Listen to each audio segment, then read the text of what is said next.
I want for Christmas is green. Nice. Like, way to use the space.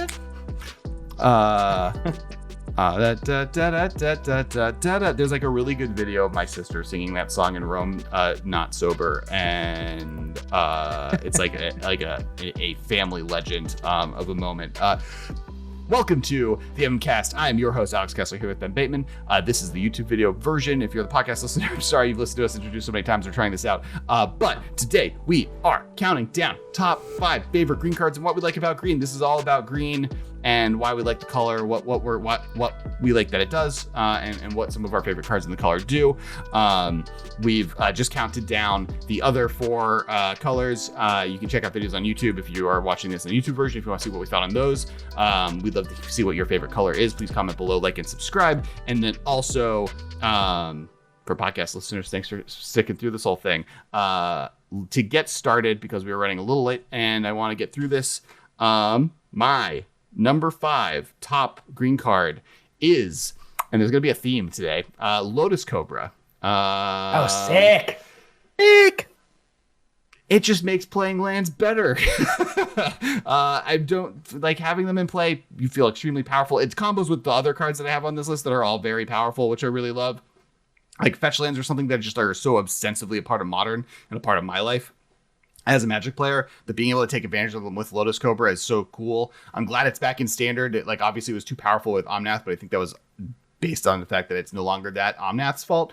I just think, like, the card is so cool. It's like, when I started Magic, it was again, as an adult, it was the first, like, oh, you opened this card? That card's insane. Like, card that people are so hyped on. I remember someone literally dropping from a draft because they opened up a Lotus Cobra and a foil Lotus Cobra in the same pack on, like, opening weekend. They're like, I'm sorry, this is $80. I'm not passing one of these. Sorry, I'm out. And like, yeah, it was kind of scummy. I remember the day that I opened my, like, I won like an event or something like that. I got like 12 packs of Iconic Masters, I think. It was Iconic Masters. That's the one they reprinted, Lotus Cobra. And I opened a foil Lotus Cobra in one of my packs. And I remember being like, I was like, the guy was like, yeah, I'll give you like $4 for it. I was like, oh, I was like so sad because I had the memory of like Zendikar just being like, oh my God. But I think it got downgraded to rare. Yeah, it got downgraded to rare in Zendikar. It like apparently like was a big contention within Wizards of the Coast office when it was printed and its rarity, because it was like Mythic Rare. It was the 4th set with Mythic Rare ever, maybe the 5th set. And so like up to that point, Mythic Rare was meant to be like your iconics, your angels, your dragons, your planeswalkers, the big splashy spells, everything like the thing that Timmy would like, something that's big and flashy. But Wizards wanted to start seeding in some tournament staples. And so Lotus Cobra was like the first, like nothing about this card is mythic other than the fact that they put the word Lotus on it. So it was kind of that first foray into that. But I even though it turned out to totally be mythic. Yeah, it's really good. Well, from their perspective, like power level shouldn't be what mythic is, right? It should be flavor only at that point is what kind of they told people, because they didn't want people to feel like this is what it ended up being, which is like power level will affect its mythic status. Lotus Cobra is dope though. I love that card. Top 5 favorite. Yeah. Always loved it. Number 5 for me on this list is going to be Fauna Shaman. 1 green, 1 colorless. It is a 2/2 elf shaman. It has the ability of green and tap, discard a creature, search your library for a creature card, put it into your hand. It is not the activated only sorcery speed ability of this. It's the instant speed ability. I played this card at length in Superior Burning Cocoa for a couple years. I just think it's a sweet card. I think it's the survival of the fittest on a stick. It's just great. It's really well costed. The fact that it's an elf is really fun. It's not too powerful, but it makes there are so many creature decks that you can build that this card slots nicely into and makes better.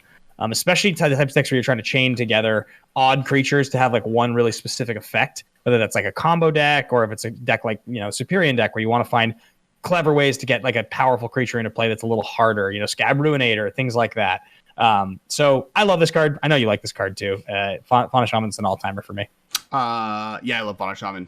I love it. A great deal. It's fallen a little bit out of favor because it's such a murder on sight card. And then I have a bad habit in the graveyard decks I've noticed of not playing enough creatures for Fauna Shaman to really be at its best because so many other spells want to be graveyard interactive. So I've like often have like Fauna Shaman in play, and the only creature in my hand is one that I want to cast, and then I'll like cast it, be like, I'll draw one, and then I'll never draw one, and then Fauna Shaman will die.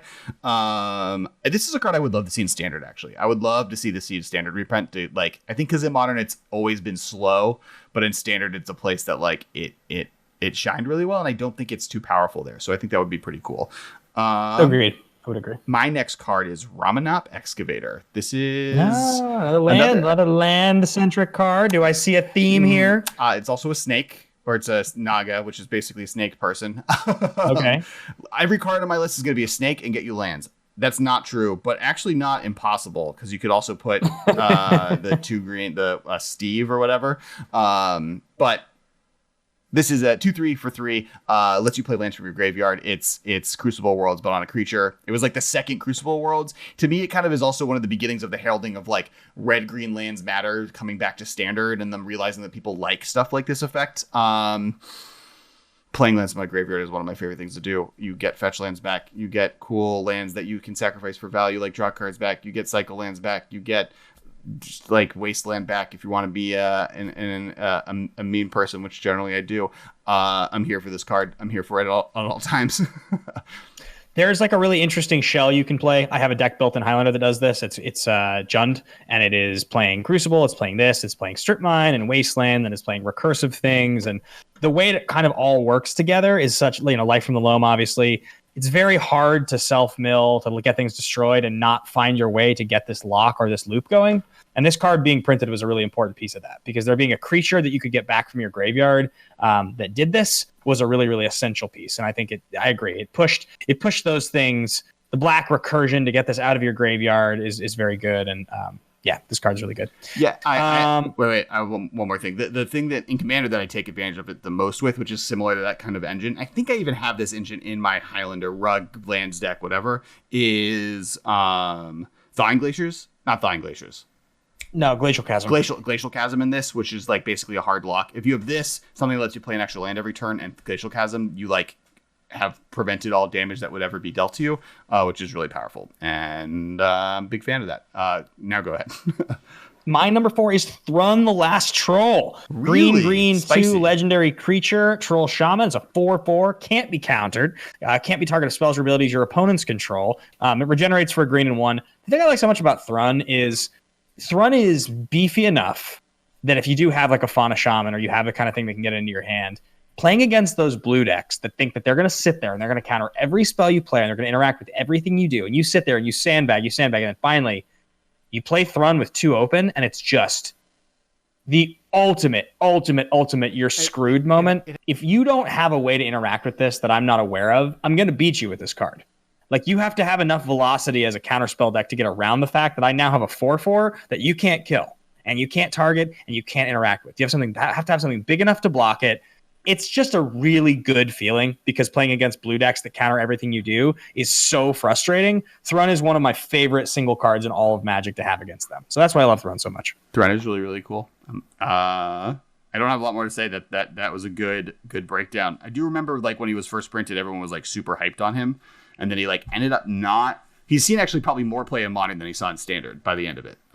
Because like he didn't match up to Cobblade, and he didn't match up against Valakut well. And those are like the 2 decks you actually had to beat for whatever. Like because the birds could just block it for days, and the sword gave them protection from him. So Eternal Witness is my number 3. Didn't make my list. Snapcaster Mage number 3. It is a 2/1 for 3. You may return a target card from your graveyard to your hand when it enters the battlefield. It's just really good. It's one of the most versatile cards ever printed. I keep saying ever printed, but we're talking about favorites of all time, so I think that's fine. Was great in Birthing Pod lists. It's great when you need to get a specific spell back. I used to play it in like Scapeshift lists. There's a really sweet Cryptic Command rug list that uses this, and Snapcaster Mage is just loop Cryptic Commands forever, because you can bounce counter with it once you have 7 mana. It's just really cool. It's like just very unique. I'm surprised part of it, I think the world is just they're never going to print something like it, because it's just good enough where it's that powerful. But this card's really great. Eternal Witness. It's always been great. It's really good with Blink. It's like a really good Blink target. It being just a 2/1 and costing 3 is exactly the right profile as well. It's not aggressive at all. It's too expensive to be like a cheap card. It's a total grindy card. It always has been a grindy card. A sorcery speed 2/1 for 3 is the definition of a grindy card because you have to have a lot of mana to get a card back and play that card the same turn. The fact that it gets back lands is really essential. But yeah, it's just a great card. It's exactly costed correctly. It's in the running for best green creature ever printed. My next card on the list is like going. Hermit Druid exists. Yeah, it's like that in prime time. That's like the 3 probably. My next card on the list is Scavenging Ooze. Scavenging Ooze, green 1. This was really printed in a commander product. It's a 2/2 ooze. For 1 green, you may exile target card from a graveyard. If it's a creature card, gain 1 life. And put a counter on Scavenging Ooze, right?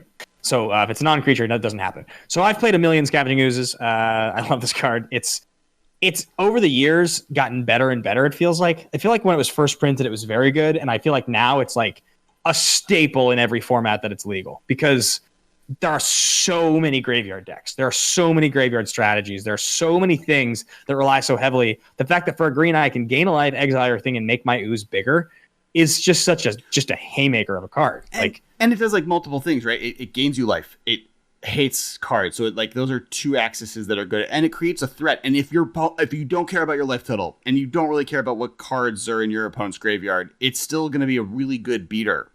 Like at worst case scenario, it can very quickly become a 4/4 for 2. That over 2 It's turns. literally the reason Suffer the Past is on my blacklist. It's the creature version of what that's doing. It's all the same things. It's gaining life, them losing life, exiling cards from graveyard, instant speed.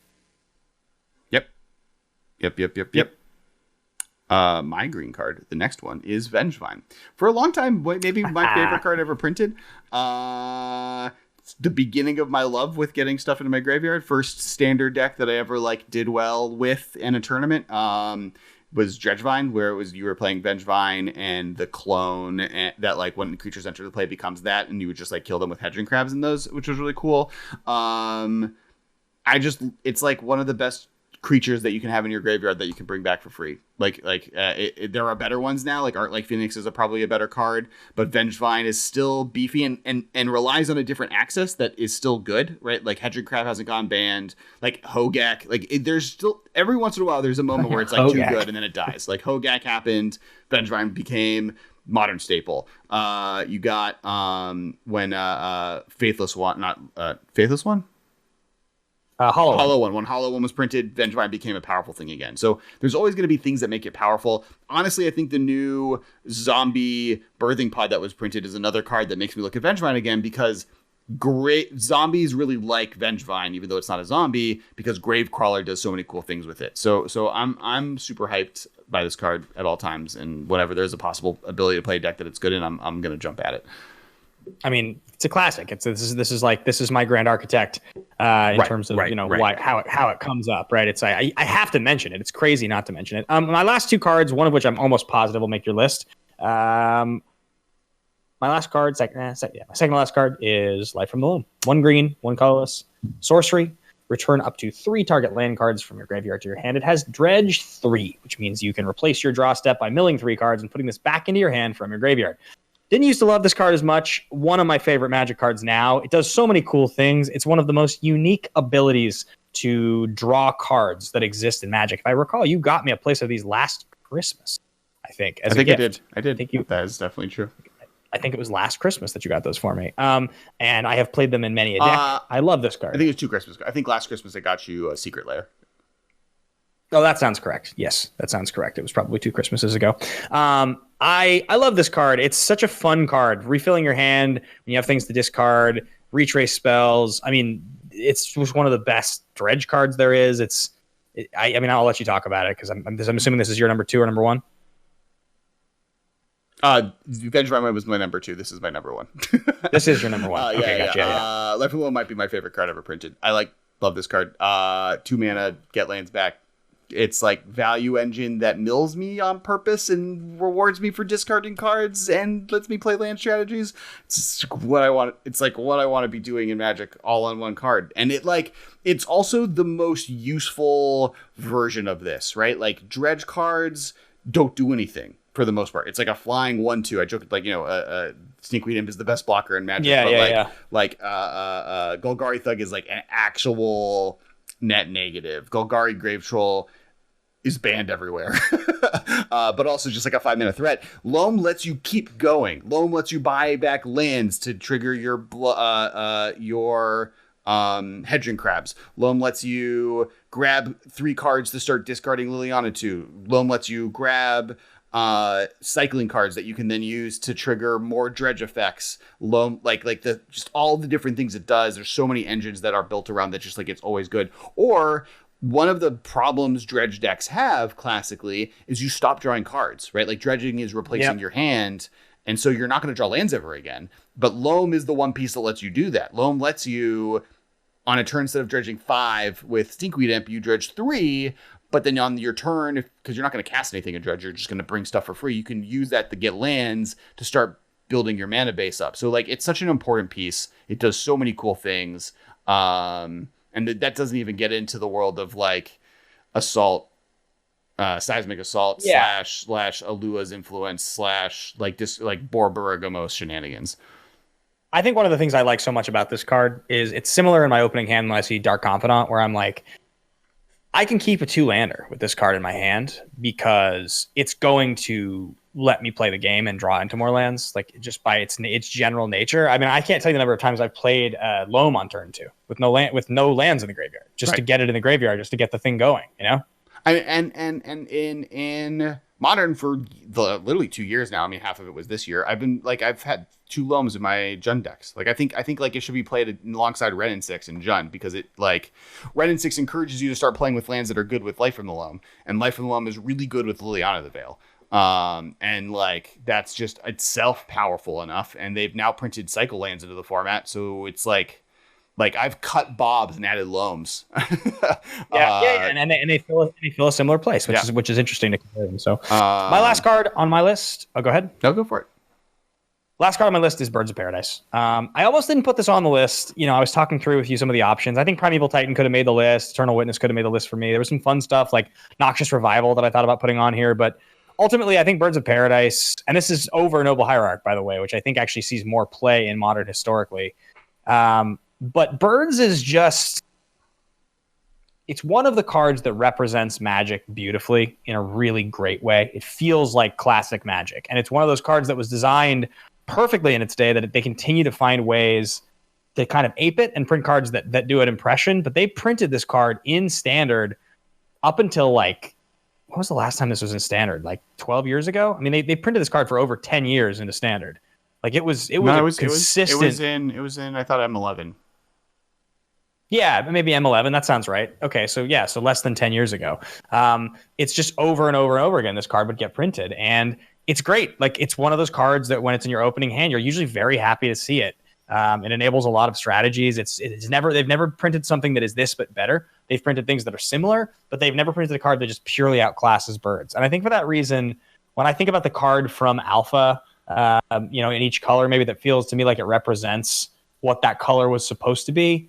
Feels like Birds of Paradise is probably the green one. I agree with that. Maybe our elf. I mean, the elf would be the other, like a giant growth possibly. But like, I think it's probably Birds of Paradise. That feels like it's the card. Yeah, I think that like if you were to remove the artifacts from that, Birds of Paradise would be high on my list as the best. Like the green, like I think we somewhere I talked is like the Power 9 is the Power 9 because on binder card sheets, 9 is how many cards fit on a single page. That's why it's the Power 9. That's why Time Twister is in there, right? Like but like, so you could go down, or if you could go up, what would you add? And I was like, okay, what if you just represented each color more thoroughly? And what's the green? What's the white? What's the black? And what's the white? And it's like Balance, Demonic Tutor, Birds of Paradise, and Wheel of Fortune? Like the Wheel of Fortune is what people kind of picked. I personally would say Lightning Bolt is the more representative card. Obviously, Power 9 is like, they have to also be rare from that set because they had to be expensive.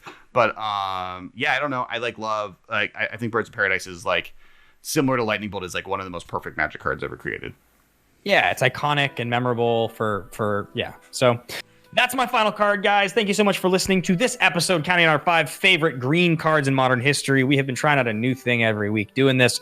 We are parsing out the episode into little releases every single day of the week. Though that does require a little bit more production. I mean, the production cost is higher. Right now, we're trying it out. We are having to basically edit more videos and have our producer do that, and in that sense, hire him to do that. So your support in allowing us to do that is instrumental. If you guys like what we're doing and you want to continue to see it, please go to patreon.com/theMMcast. Become a patron today. It means a lot to us.